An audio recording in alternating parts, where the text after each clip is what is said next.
so welcome back to my channel. My name's Lena, if you haven't been here before. I like talking about books a lot.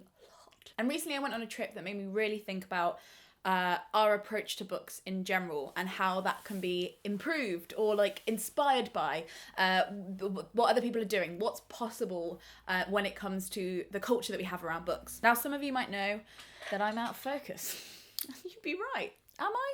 Now, as some of you might know, I work at Penguin Random House in a division called Vintage. One of my roles there is to produce and present their podcast, Vintage Books. For our Christmas episodes, they sent me to Iceland because we were doing a Christmas campaign around Icelandic traditions. It meant I got a kind of crash course, introductory brain dump of information about Iceland and how the making of literature and its circulation is preserved and energized by the way people approach books. And I wanted to share a bit of that now, interspersed with some arty clips about my trip. Right, editing Lena? Right, is that what's happening? So I went to Iceland and I had a very short amount of time. So basically, as soon as I hit the ground, I was like, let us go. I had about 35 hours in Iceland altogether to get all the material I needed for these podcasts and to like eat and drink and enjoy myself. So I was on a mission, to say the least. For like kind of obvious reasons, I guess, I don't have footage of everything I did on this trip because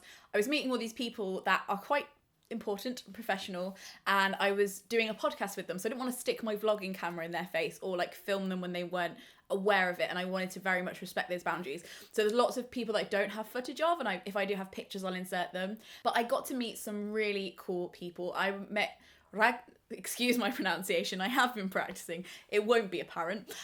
Ragnar Jonasson, who is Ragnar,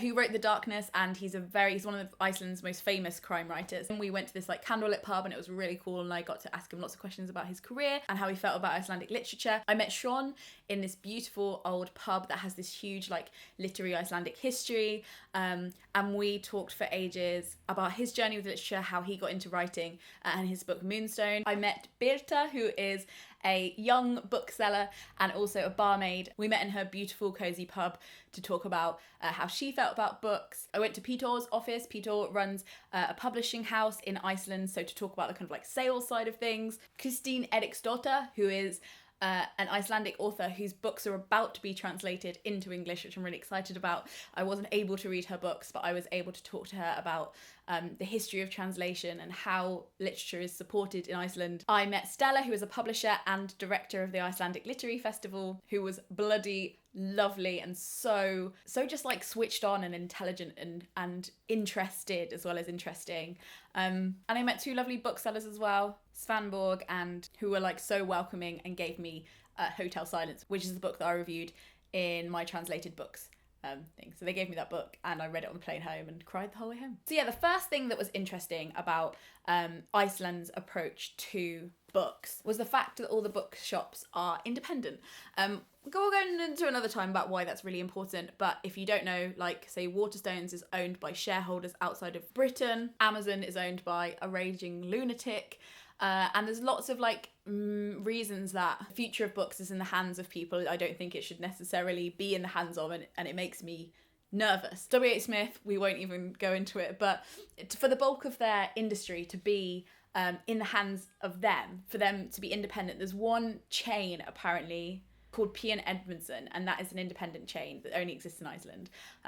For that to be in the hands of book people who love books and put the profits back into the book industry was like, oh, that's possible. That's what we used to have. That's a thing that could be real again. I don't know. Their traditions around books are really interesting. So they have this thing called the Jolabokaflod. That is their term for the periods between October and December when most of the books are published. And most of the books are published then because there is this big, huge tradition around giving a book at Christmas. Apparently books are this thing that you give at lots of occasions. So birthdays, christenings, weddings, they're like a nice, they're a meaningful present to give somebody at those points in their life, which I don't think they are as much here. I think we much more emphasise on alcohol and chocolate and fleeting, fancy dinnerware than we are on the the rewards of the mind. But you know, like the things, I don't know, I feel like books are a very meaningful present, and it's something that's fallen out of fashion really, which is really sad. So to see that as an emphasis in gift giving, and especially at Christmas where they have this huge emphasis, like if apparently, you know, like people are like, they're put out if they don't get a book for Christmas, and it's just so much part of the culture that books are the thing that you reach for if you're trying to give somebody a present. And they have the tradition that on Christmas Eve, they like, that's the time for yourself. Like Christmas Eve is like when everybody opens their presents, and the tradition is to stay up all night with your book, and you're supposed to be left alone, and it's like a thing where you can read together, I guess, but like it's time where you get to just like recharge, and it's fenced off time for you to read your book and stay up all night, and then maybe get up on Christmas Day and have a book hangover because you've been up all night reading. And I just think that's so nice in this time of Christmas where it's so you're so pressured to be social and ecstatically happy and loud, that to have that tradition where it's like, no, you can just sit down with a book, that's your time for you. That's like, so I just think that's such a bloody great tradition. They always have this catalogue that gets delivered to everybody in the whole country's house, like no questions asked, like it just comes through your letterbox automatically, and it's all of the publishers working together to make this catalogue of all the new books that are coming out. So it's like an exciting thing that kids get, or like your family would get, and it exists on the table and like around the house as like a thing that you can browse through that whole season, thinking about and getting excited about the books that you might buy. So instead of like publishers acting individually to like try and target people market wise, they also have this thing that's, you know, I feel like maybe I'm idealizing their industry, but I feel like that's in the spirit of, hey, we just want people to read, and we think all books are important, and you know, we're willing to put our books in one big marketing product and have it against other people's, because we believe in our books and we just want books to be a presence in people's minds and people's houses. Inspired. Great. Why? Incredible. Let's do that. Oh yeah, the catalogue that they send around is called the Bokaflod, which translates in English to the tiding of books. I'm going to cry. Another thing that blew my mind was the sheer scale at which Icelanders buy books. And I have to emphasise now that I don't think, while they're great, Icelanders are intrinsically better educated, more intelligent, more bookish. I don't think that's how science works, but somehow they consume and have this culture of being dedicated to creation and books like we just don't right now. For example, there are 340,000 people-ish, give or take. Oh, do you hear another one being born? In Iceland at the moment. So to put that in context, it's about the same size as my home city, Coventry. That is the whole of the country. Every year, 800 books are published in Iceland. 800 books. And there is a huge emphasis on Icelandic writing around Christmas. So most of the books that people are buying around Christmas time in particular aren't translated books from English or other languages into Icelandic.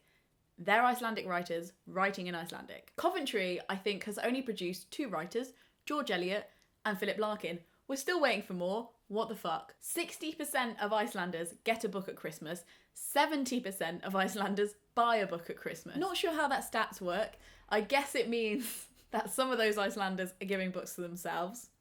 I see, yeah. But Iceland are producing around 68 titles in their own language from their own writers every year.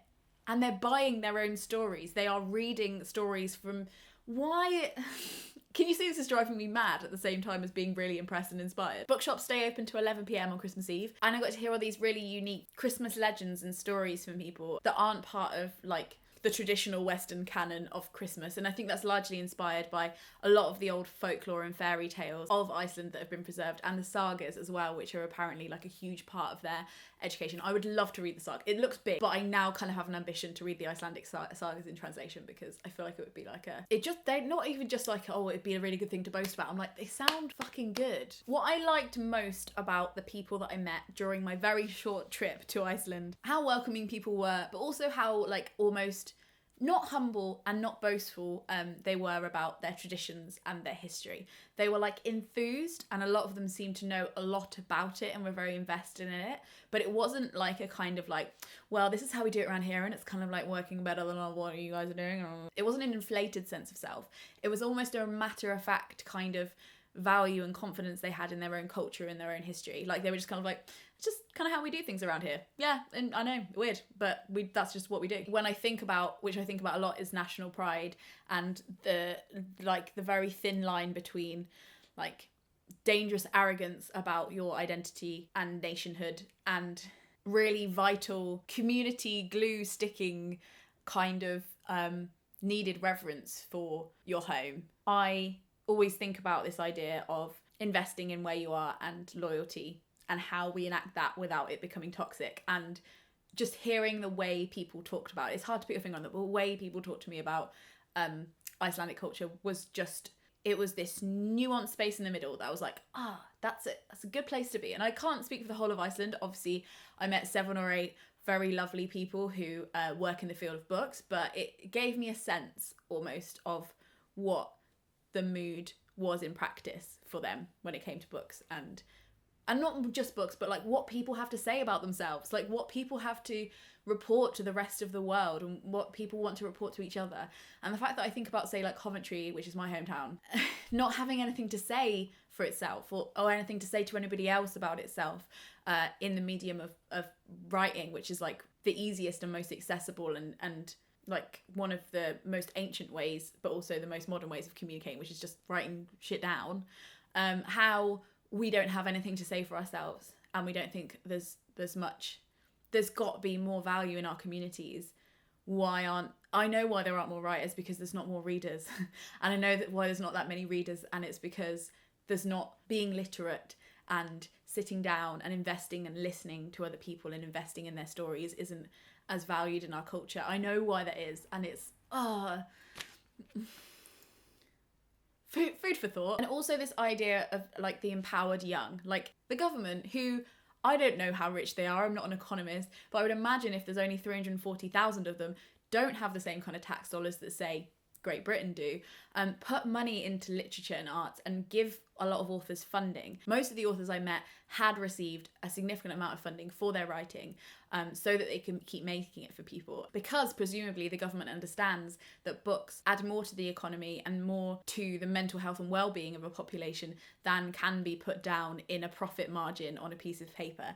And that, again, blew my mind, that writers were consistently and without a stifling amount of hassle receiving the support they needed to do their work. And that in general they just seemed like proper, there was a culture of self-starter zing about being a young artist. So like Laxness, he's now classed as an Icelandic classic and a complete legend in Iceland for his work, and he started writing very young apparently. Christine Eriksdottir, am I saying your name right, Christine? I don't know. Christine started very young writing as well, like it's incredible.